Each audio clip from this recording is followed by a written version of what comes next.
As per the tradition set in Season 2, this episode picks right back up where the last one was. It's in this episode we get a deep dive into the characters. We see that Simon is a person who needs plans, and if there isn't one, they freak out. Another thing as well is he's used to leading an army rather than just himself, leaving him defenseless. Grace is the opposite. Hardcore in the belief everything will be fine, never making a plan in her life and having it all work out just fine. With this explained, Simon does some looking over the car, finding that it's a jungle, but with a twist. The trees and certain animals light up. After a pep talk from Grace, they go looking for the door, having a little fun along the way.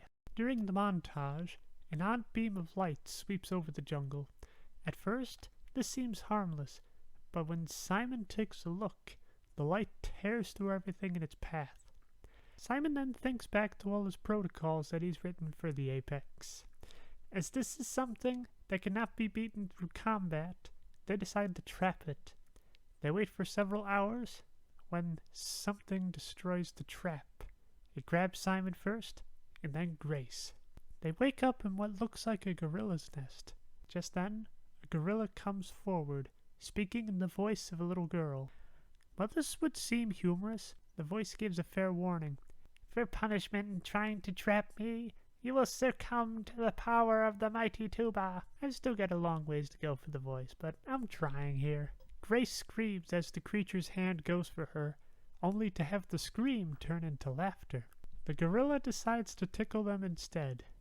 Just then, a little girl comes from behind the gorilla, saying how hilarious it was that they were so scared. Grace is surprised at this, as the map said there were no passengers for several cars. Simon then tells them they're from the Apex. The little girl does not understand, so he tells her about the organization. As the message is not sinking in, Simon attempts to confront her, to which the gorilla starts to attack. The girl stops him when Grace comes in, simply starting with introductions. Here we get the gorilla is called Tuba, and the girl's name is Hazel. With introductions out of the way, Grace asks Tuba if she can be alone with Hazel. He gives them room while staring at Simon. Grace shows her number, to which Hazel marvels at the glow. Grace then asks if Hazel has a number, to which she does.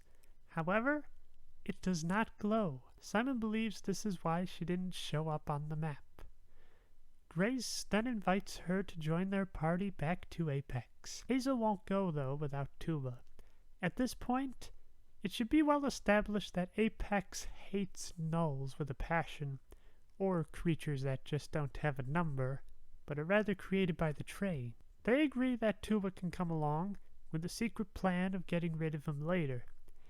As Hazel and Tuba pack, that is the end of the episode. Personally, I'm thinking this character is not a passenger, but just a null that wanted to be one, and that the number was just drawn on her hand, rather than being given by the tape car. It's interesting to note that Hazel has also never met other kids before. She even had to ask Tuba if she was one. He replies, yes. It should be interesting to see how Hazel reveals herself to be, as well as the journey with Tuba. Join me next time for the Debutante Ball Car? With a group that's about no nonsense, I'm curious to see how they are going to destroy this thing.